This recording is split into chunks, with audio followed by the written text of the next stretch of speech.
Name of Jesus Christ we pray. Amen and amen. Okay, thank you, Faith Kids. All right, so we go to our word, and before that, I just want to say thank you, to our amplifiers. Actually, they are very, very stressed. They presented two services. The first service they presented in Chinese service. They wake up so early. I think one or two of them, they even travel like 1.5 hours away from the church. So imagine, the time that they prepare. So as I was watching the presentation, yes, it's really true. Fathers, they have different style. They have different style of parenting. They have different personalities. They have different ways of expressing love, right? But one thing in common is that they love their children and they stay present, for their families and even for their church. So before I go to our word this morning, I just want to once again greet every father, and honor every father who stay in their family and who are in this body of Christ this morning. A happy Father's Day to every one of us. Can we give one more time a big round of applause to our Father? Father's Day can be a celebration to some. To those family that complete. But at the same time, Father's Day could also be a painful day, for those family who are broken. So it's both a celebration, for a church, and also a grief for someone that we know that are fatherless. But we are grateful that behind all of this, we have our Heavenly Father.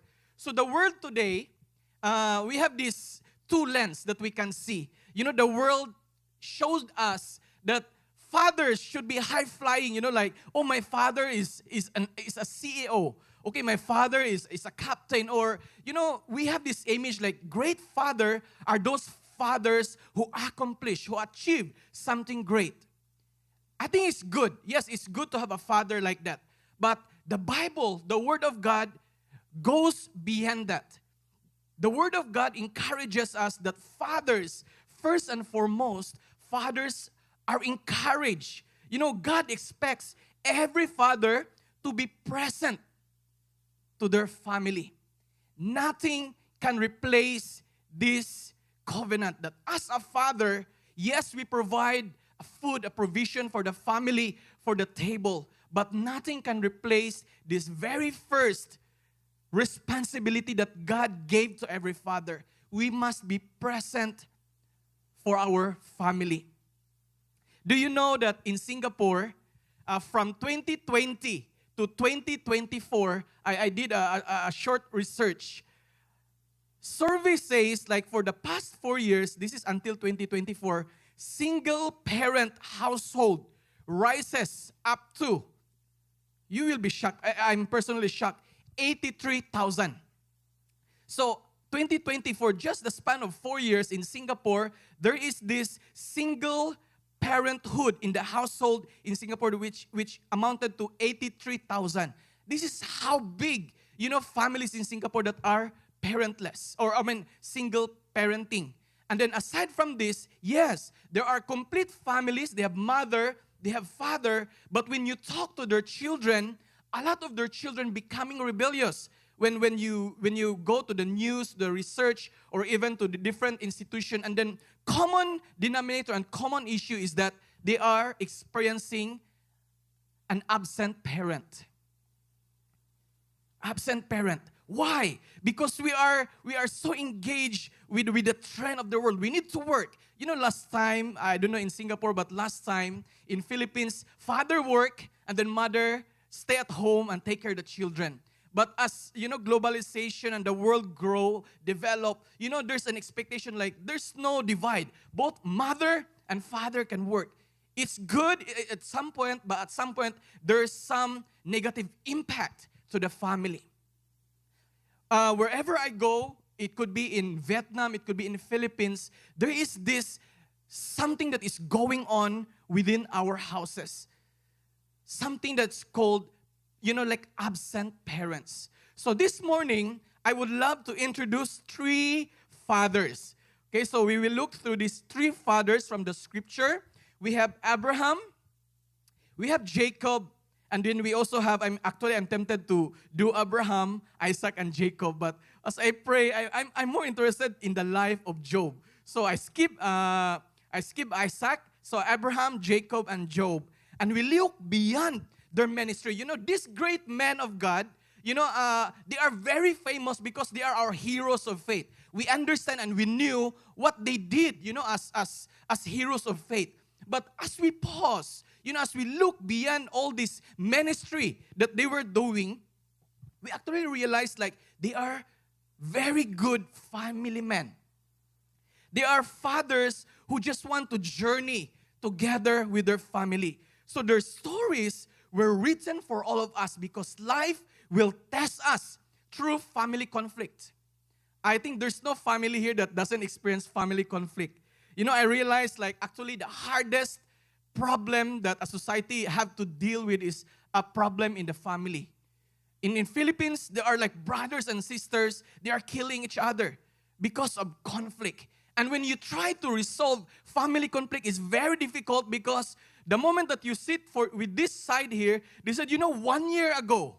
And then the moment that you sit here, you know, this person 3 years ago. So when you try to understand the problem of a family, it will go from even since birth. It's very difficult to understand family conflict. So aside from family conflict, we also experience personal struggles. We have our own personal struggles as fathers, as mothers, as parents, as human beings. We have our struggles. And after that one, we have suffering. Yes, these three fathers, they are different men. They experience different things. They have different stories. And they have different styles. But one truth remains when I study about the three of them. They are fathers who stayed with their families. Regardless of the call, regardless of the change, regardless of the struggles, they are, yes, great heroes of faith, but they are also great fathers who stayed with their families through thick and thin. So firstly, let's go and look to the life of Abraham. He is a father who stayed committed to his family. We often celebrate Abraham about his role as, you know, a father of faith, right? Yeah, so but if we pause and look closer, we see that Abraham is not all spiritual. He's not just all spiritual. He was a father, a man like us, all of us here today, a father who wants to be a loving to his family. He just wants to love Sarai. You know, he just wants to love his father's household. He was also a father who tried to be faithful to what God entrusted to him. He leads his family through famine. You know, he also leads his family through uncertainties. And he also leads his family even through family conflict. Actually, when I look how Abraham handles the family conflict between he and Lot, actually I was very blessed. So let's go to Genesis chapter 12, verses 4 and 5. It says here, so Abram went away as the Lord had spoken to him, and Lot went with him. Now Abram was 75 years old when he departed from Haran. This is after the call of God appears to Abraham. Abraham took his wife Sarai and his nephew Lot and all their possessions which they had accumulated, and the people which they had acquired in Haran, and they set out for the land of Canaan. So they came to the land of Canaan. So here, we see Abraham stayed committed to his family. One thing I realized, it's like, imagine one morning while you are doing your morning devotion, you are praying, and then suddenly God will appear to you. Ming Wang, Samuel, leave Singapore. Leave all the delicious chicken rice. Leave all the free, cheap, and, air-conditioned public transport. And go to the land that I will show you. And I will bless you. And I will make your name great. And I will make you into a great nation. What you will do? What you will respond? Maybe when I was young, when I heard about this kind of calling, when God come, I will pack my bag and I say, Lord, send me right away. But one thing so special when I carefully read these verses, like after this sudden change, after this call came to Abraham, the first thing that he did is this. He bring Sarai with him. And not only Sarai, he bring Lot, his nephew, with him. Yes, for me, even now, I was struggling with this tension. Lord, should I follow your call? Or should I stay with should I stay with my family? There's always this tension. But one thing I realized as I read this chapter, this story of Abraham, is it's possible, to obey, to serve God, and to follow the call of God in our lives without neglecting our responsibilities for our families. Sometimes we said, I cannot serve God because I need to take care of my family. And sometimes we also say, I need to serve God, and we try to be irresponsible. Or sometimes we try to neglect our responsibility for our families as well. It's always a tension. And sometimes we put the blame to our families, and sometimes we put the blame to the church or to our ministry or even to our work. But here we see that first thing, Abraham managed, to put balance between following God's call in his life and also taking good care of the family that God entrusted to him. It should not be a problem. There should be a balance within that. Not only Abraham take good care of his family, immediate family, but he also have this man Lot. So but as blessing, when Abraham and Lot arrived in Canaan, God, the Bible said God blessed them greatly, so great that what happened? They cannot stay together. Abraham and Lot cannot stay together. So what happened? There is this conflict. There is this quarreling that is happening between the workers of Lot and the workers of Abraham. Comes a problem. Blessing sometimes also brings a problem. But let's see what our dear father of faith Abraham did. So here in the next slide, we see here that Abraham stayed committed to his family's unity when change and conflict. The first thing is change, how he take good care of his family. The second part is the conflict. When conflict arose, what Abraham did. So firstly here, Abraham initiated peace. In Genesis chapter 13, verse 8, it says here, Abraham said to Lot, let's not quarrel, for we are close relatives. A wisdom from our father of faith. I don't know if it's still possible in us now. The younger generation, I think the older generation is different.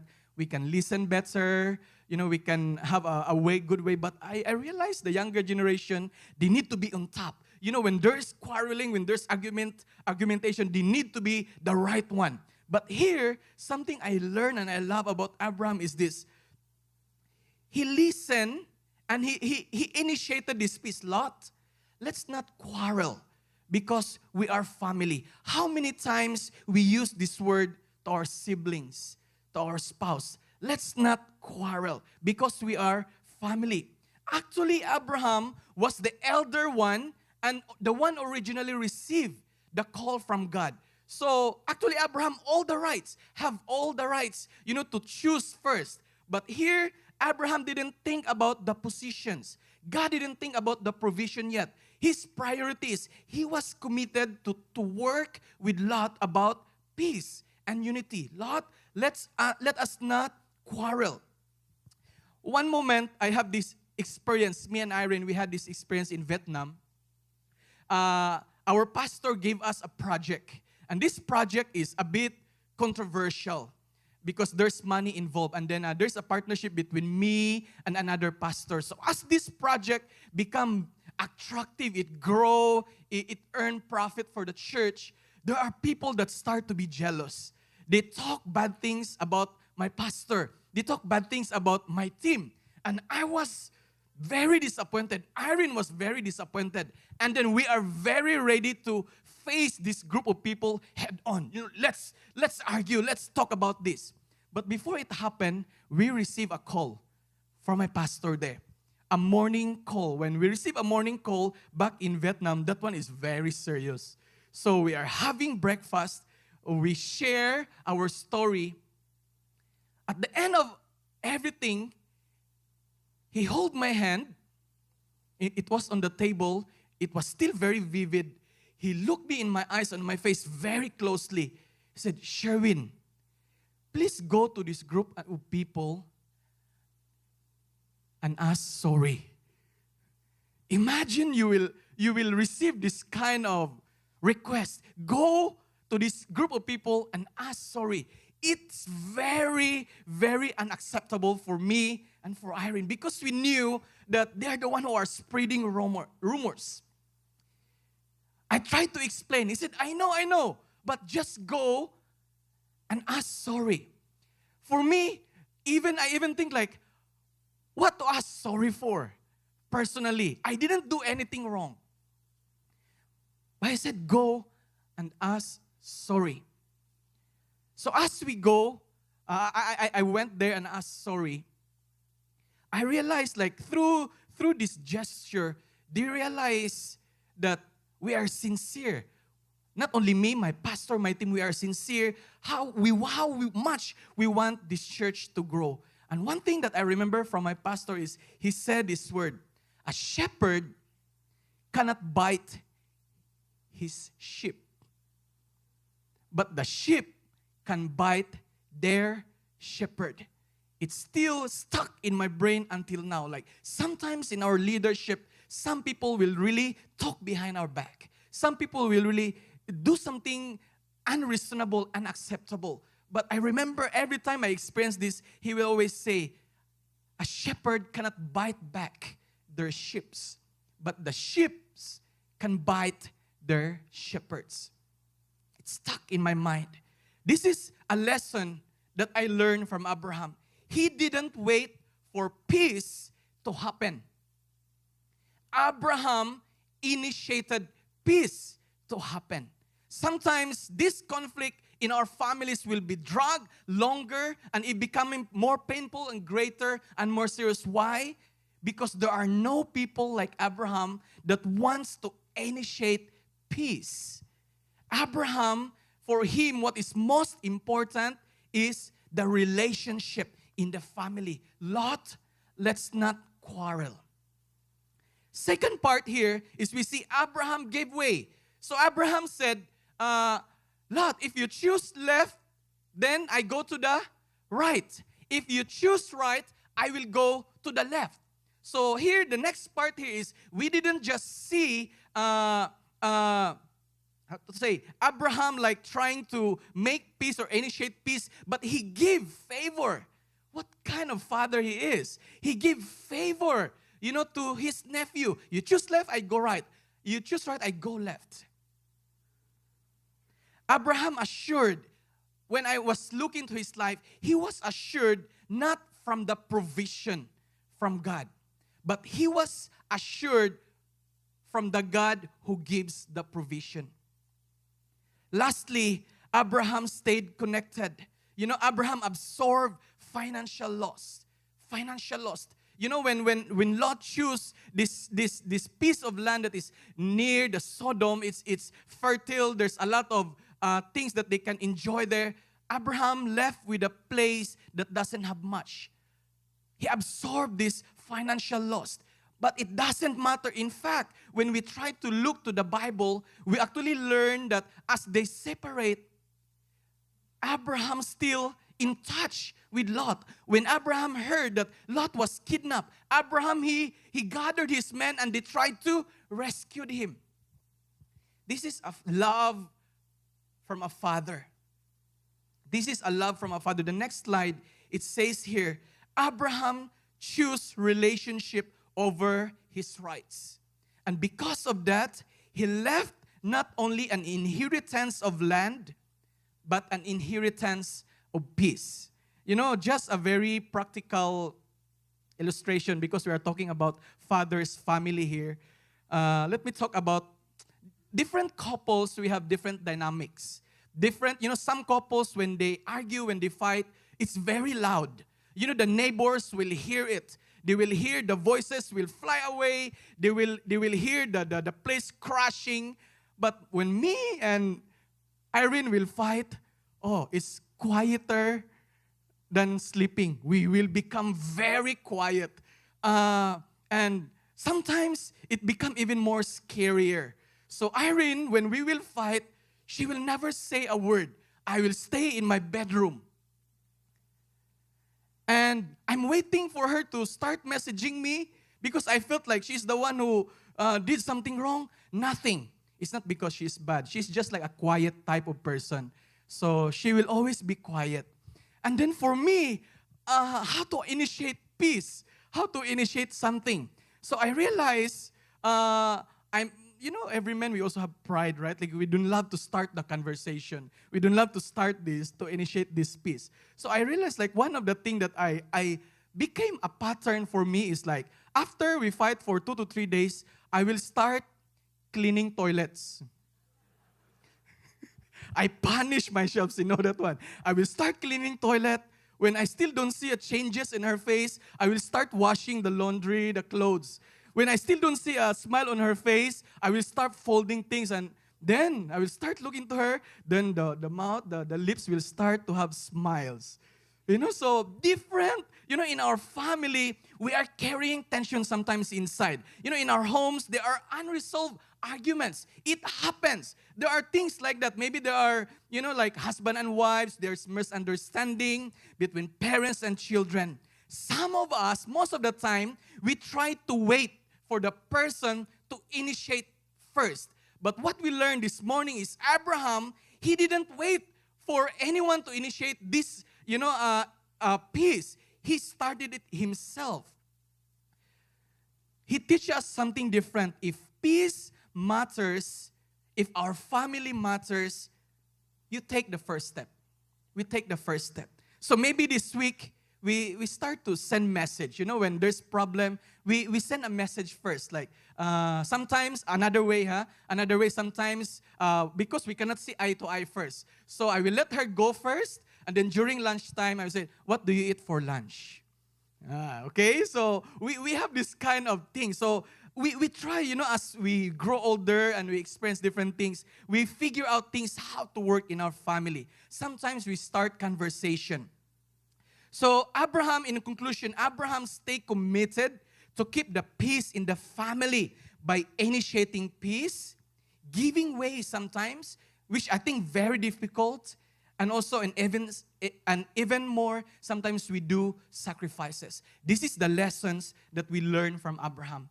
Initiating peace, giving way, and sometimes there will be sacrifices. This is for the sake of the family that God entrusted to us. So Abraham stayed committed to his family. But here, the second person teaches us different thing. Jacob, a father who stayed and wrestled with God. He's a special man. We don't hear oftentimes a father or a person who wrestled with God. But here, we see a father who wrestled with God till transformation happened. In Genesis chapter 32, verse 6, it says here, and the messengers returned to Jacob, saying, we came to your brother Esau. And furthermore, he is coming to meet you. And 400 men are with him. Imagine, when you hear like there are someone coming with you with 400 men, what you will do. Here, Jacob was about to face one of the biggest fear that he could have because of his past mistakes. Years earlier, he deceived his brother Esau. We know all this story. And he ran away. Now he hears that his brother Esau is coming to him with 400 men. Jacob became afraid. And he was in distress. So what Jacob did, first, when we actually read the following chapters, the first thing that Jacob did is this. He protected his family. He protected his family. As danger approached, Jacob planned for the safety of his family, he started to divide his group. He started to arrange how to arrange this family, their workers, their animals, so that they will be protected. This could be Jacob's last days. But here we see the heart of the father. I've been in mission since I was 21 years old. I started to obey God very young. And then it's less than 10 times that I went back to Philippines, actually. Now I'm still in my late 30s. And this going back to Philippines last week is weird for me. Because my father talked to me very differently. And sometimes when he talked, I rebuke it. Because when we went to the farm, he really like in Philippines we have this land boundaries, right? Land boundaries. So my parents have a farmland. So he said like, this is the boundary from this side. This is the boundary from this side. This is the boundary from this side. He showed me everything. And sometimes he will say, I'm getting older. And my body starts to, pain everywhere here. And then he said, I already planted 700 coconuts here. I already planted like hundreds of fruits here. So while I was listening to him, Father, it's really in their nature to take good care of their children, their families, their next generation. The same, when I study and ponder about this word, it doesn't change. Father, the moment that they became a father, everything changes. It's all about the family and the next generation. Jacob didn't do differently. When his life was in danger, first that we can read from the Bible is he settled to make his family to make sure that they are protected. Second that we can learn here is he wrestled with God before facing these people.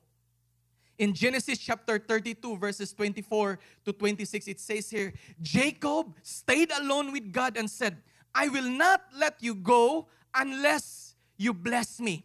So Father and all of us, as a church, we are taught, to be self-sufficient, to be self-reliant. But here, we see a father who is first and foremost desperate, for God's blessing to come over his family.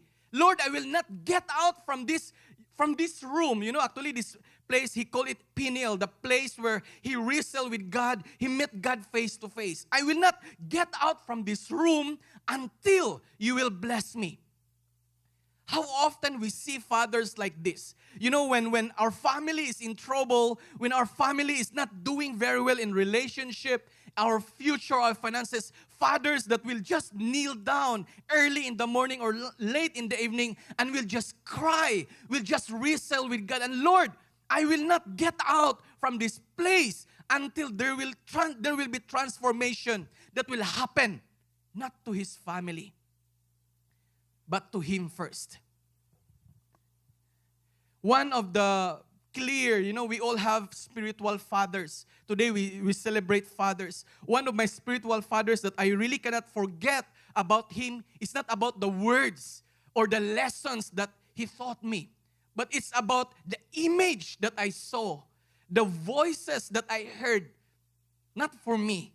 Mornings, for 1 hour every morning, he will cry like a helpless child, a helpless person. He will cry and wrestle for the Lord, not praying for himself, but praying for the church, praying for the problem of the church. This is the same thing that I see, in our pastoral staff. Every Tuesday, we will cry, we will pray, we will intercede. This is what I see from Pastor Lency, from my colleagues. We are praying this heart, to wrestle with God. Even no one see on behalf of their families or their spiritual families. This is what Jacob did. Jacob realized that his greatest battle was not Esau outside him, but his greatest battle is Jacob himself inside him. Jacob, he felt the guilt. There's so much guilt in him. And from this guilt, there's also comes fear. what could happen from my previous mistake? It happens to him. And what causes these issues inside him? Jacob keeps running away. He had this habit when there is problem, when there is trouble, he will not face it heads on like Abraham. When there is problem, when that problem occurs, Jacob's pattern is to run away. He ran away. So here, most of our family battles, what we learn from Jacob is we cannot solve it by our own intellect, by our own understanding, our own abilities. Like Jacob, he wrestled with God. He forced himself, Lord, God, I will not exit from this place until you will bless me. Third, what Jacob did is that after he wrestled with God, he returned and pursue and choose reconciliation. After this wrestling, in Genesis chapter 33, verses 1 to 4, Jacob could have run again.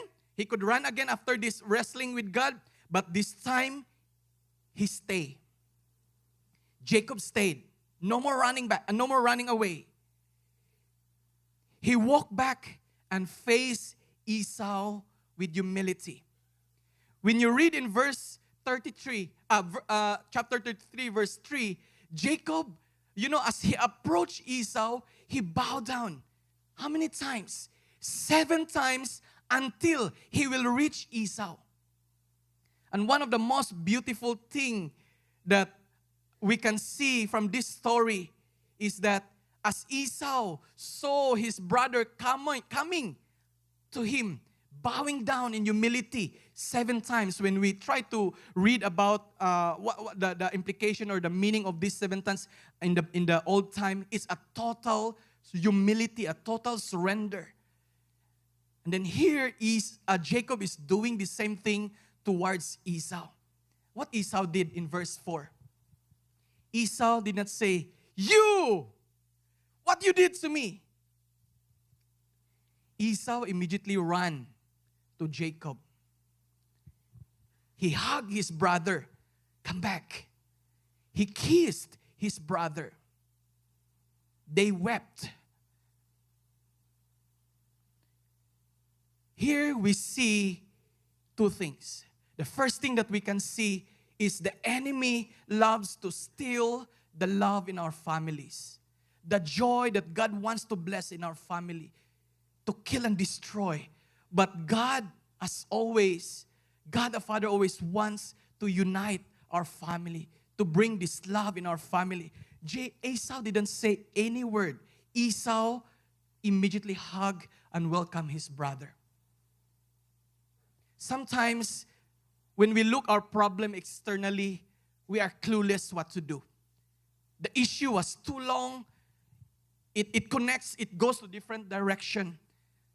The same with Jacob. And what he did is something that we can learn today. Instead of fixing it by his own ability and strength, Jacob chose rather to seek the Lord. Lord, bless me. And what's the result of this is when Jacob, after this wrestling, he chose to stay and meet his brother. God did what God, usually do. He bring reconciliation. He bring reconciliation. Then, the breakthrough Jacob needed was not first in his relationship with Esau. It was in his encounter with God. Because God, when God changes the person with us, He can restore the people around us. We know that Jacob came in broken, afraid that time, but the moment that he get out from that moment, he was a different God. He was a different person. Maybe God today is saying to us, stop running away from the issues that we have in our homes. Stop avoiding conversations. Stop harboring hurts. Like Jacob, a moment that just you and God, allow God to work in your hearts. A moment that just you and God meet Him face to face, then reconciliation takes place first between you and God, and then the people around us. So as we reconcile ourselves with the Lord, we will also have that Jacob and Esau moment, that no words needed. It's just acceptance, humility, and love. So this is what I learned, from the life of Jacob. As we seek the Lord, old patterns will be broken, and then there will be courage and strength to face the conflicts, the problem, personal battle, and even relational battle around us, because God will encourage us. So here we learn the first two fathers. Father who choose to be committed, for his family. Second, a father who wrestled, who asked God to change him. The third part is Job, a father who stayed through the fire. This is something really amazing for me. Job was a righteous man. Job was also a loving father. Job was also a faithful servant of God. What else can you ask? What else can you ask from a father? But in just one day, just one moment, everything changes. So in Job chapter 1, verses 13 to 19, in one day, 4 messengers arrived to tell Job that his livestock, his servants, and 10 children have all been destroyed by sudden disasters. We all knew this story: by fire, by raiders, and mighty wind. What Jacob lost? He lost wealth. He lost his children. He lost his health. His health was in trouble. And then, after that, there is a wife who said, "Curse your God and die." Wow. Such an experience. And after that one, there is a friends that, that doubted. A friends that doubted or misunderstood what he was going through. But once again, here, we see not just a great hero, a man of God, but we see a great family man. Instead of going away, running away, Job stayed. He didn't look to the left or to the right. He didn't abandon his remaining family. Yes, he mourned the pain. No one will laugh, no one will be okay when a family member of yours will pass away. He questioned, but remained physically and emotionally present for the people that was left.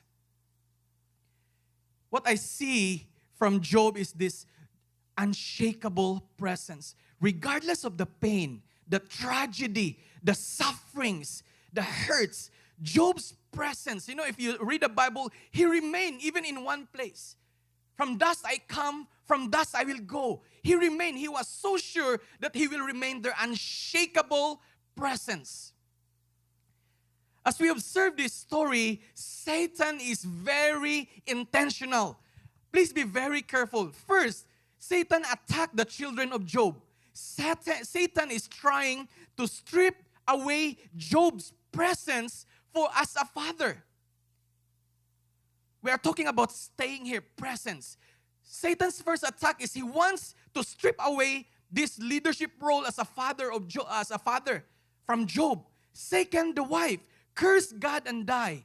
So after Satan tried to strip away this presence to his family, Satan is trying to isolate Job completely. Curse God and die. Back to back. Not only there, Satan continued his friends, planting doubt in Job's heart if he leads his family well. The scheme of the enemy is to take away presence from the people that we love and care. Why? Before Satan attacked, Before Satan attacked Job, Job regularly offered burnt offering for his children. This is what he usually do. He offered burnt offering for his children in case his children are having sins. Interceding for them. In Old Testament, he was their spiritual covering. And Satan is trying to take this spiritual leadership away from Job. So here, we see a spiritual perspective that is not just a physical dealings from the enemy, but there's a spiritual essence behind it. That Job, as a spiritual leader to his family, to his community, Satan is trying to take it away from him.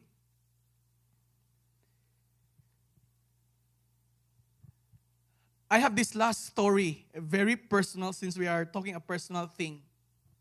When I was 18 years old, I studied in Cebu, a Bible school. And before we graduate, we usually have a call, from our principal, school principal. And I'm very excited. I was very excited, like, what my principal will talk about. But as I enter into the room, I saw my father in tears. I saw my leaders very downhearted. And then I realized that it's not a congratulation call, but an announcement that my father failed from a sin, and he must be disciplined for a year. It's very difficult moment to swallow because I'm so excited to serve God with my father, because he is one of my heroes of faith. He's just my stepfather. And after graduation, this is the news that I will hear. And then I was 18 years old that time. So my leader said, you go back to your place, and your father will not be serving, no altar, no anything.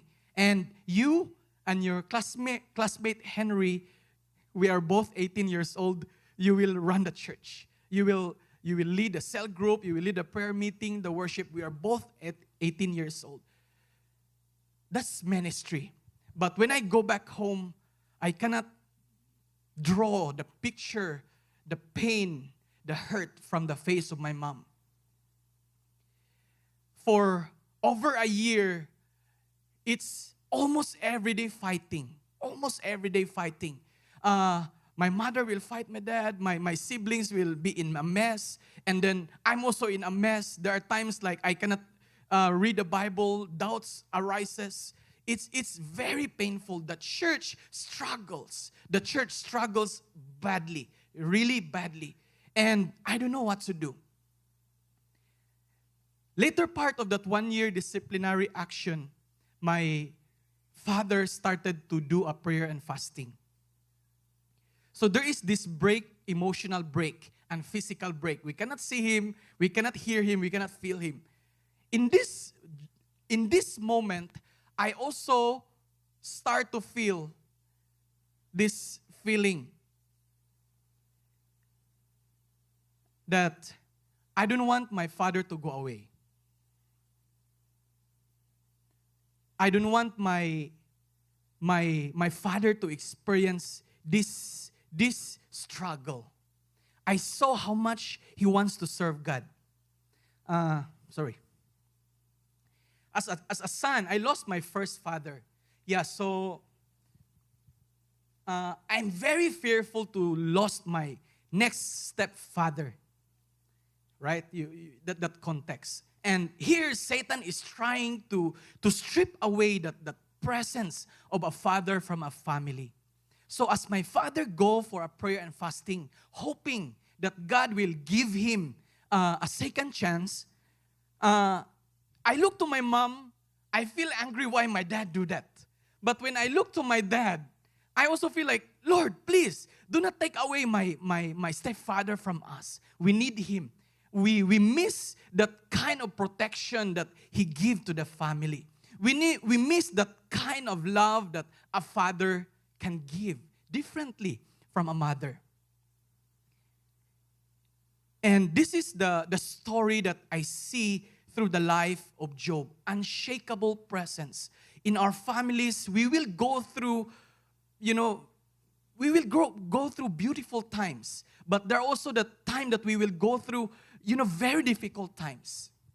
But one thing that we need to remember is this. Regardless of what situation we are in, We don't need perfect fathers. We don't need perfect mothers. We don't need perfect children. What we need is that unshakable presence that regardless of what we go through, what we are going through, we remain faithful. Job remained steady, that unshakable presence until God brought him, to see the stars, to see the skies. There were no answers from the questions of Job. But what God is trying to say is like, Job, regardless of what you are going through, what your family is going through, I am God that is still in control. There's no questions. So today, as we celebrate fathers, fathers are always very special. We are not comparing fathers and mothers. But this is a special day for us to celebrate and to honor our fathers. The enemy, the next slide please, the enemy often attacks the presence before he attacks the purpose. Satan wants to get away Job from his presence from his family. For what purpose? Because Job was giving a spiritual leadership for his family. So what we learn here to sum up this three fathers story is like Abraham stayed committed through conflict. He initiated peace. Jacob, he wrestled with God for God to change him. And then we have Job that stayed through the suffering, this unshakable presence that a father, a mother, or a children that we should never give up and let go when this scheme of the enemy tried to take away the presence that we can give to the family. As we invite the worship team, some are called to stay committed to relationship like Abraham. When relationships are breaking in our family, our church, sometimes few of the thoughts that we will think is like, I will leave, I will let go, I will go out. But what we learn from Abraham is stay and initiate peace. Some are called to stay in God's presence and wrestle like Jacob. Jacob showed us that it is okay to have personal problems sometimes. He come into that room not because of the problem of other people, but he knew that he has problem. And he was telling us today that it is okay to approach God because of our shortcomings, our weaknesses. And the message that we can see is like, the moment that we seek that Lord in that pineal moment, that moment that just us and God face to face, God will never send you out the same. God will send you out changed person that have courage to face that issues and problem that we have. Some are called to stay through the seasons of pain like Job, not because we have committed sin, but because God is just preparing us for a greater purpose and a higher calling. We knew that after Job survived all these issues, God gave Job another 10 children. God blessed back to Job the wealth, the provisions that he lost. Maybe right now you feel like walking away because this is what the enemy wants us to do, to walk away. Walk away from our family. Walk away from conversation. Walk away from our calling. There are times that I'm tempted to walk away from my calling. My family issue is too heavy. I need to settle for my family first. This is what the enemy wants us to do, to walk away from our calling. To walk away from the people that God entrusted to us. To walk away from our church. Know that this church is not just by your choice. This church, God placed us together here for a specific vision and for a specific mission. One thing that I asked before I left Vietnam is like, Lord, is my task here finished? I asked my pastor, if you think like in this season I'm done, bless me to go and enter my next season. And he said, oh, why not you go to this school? But I said, it's a new beginning. walk away from God. Sometimes we have questions that we want God to answer. And there are times like Job that God is silent and quiet. Seasons like that. But know that God will never leave us. To end, let's look to our Heavenly Father. God is our Heavenly Father. Carol said before he started that for God so loved the world that He gave His one and only begotten Son, that whosoever believes in Him will never perish but have everlasting life. The cross is a covenant that God is our Emmanuel. He is with us. He is with us and He is always in us. So as we stand up, as we end this service this morning, it's difficult process for me, Lord, what we will do after. But I felt like it's time for us to just bless and honor our fathers and spiritual fathers. I would love to invite every fathers to come in front. Allow the church to pray for you. Like, you know, the lady, Adeline, just now prayed. There are times I asked her before she wrote the prayer, how you see your father? She said, I see sometimes my father is troubled, discouraged. And sometimes, Father, we don't love to share our struggles. We love to keep it because we are thought to be strong. We are thought to be solid rock. But we have hearts. We are humans. We do have struggles. We do have fears. And the problem of that is sometimes we cannot say it loud even to our wives. This afternoon, God wants to tell all of us that He loves us and He is with us. As much as He loved the mothers, as much as He loved the children, God loves our fathers.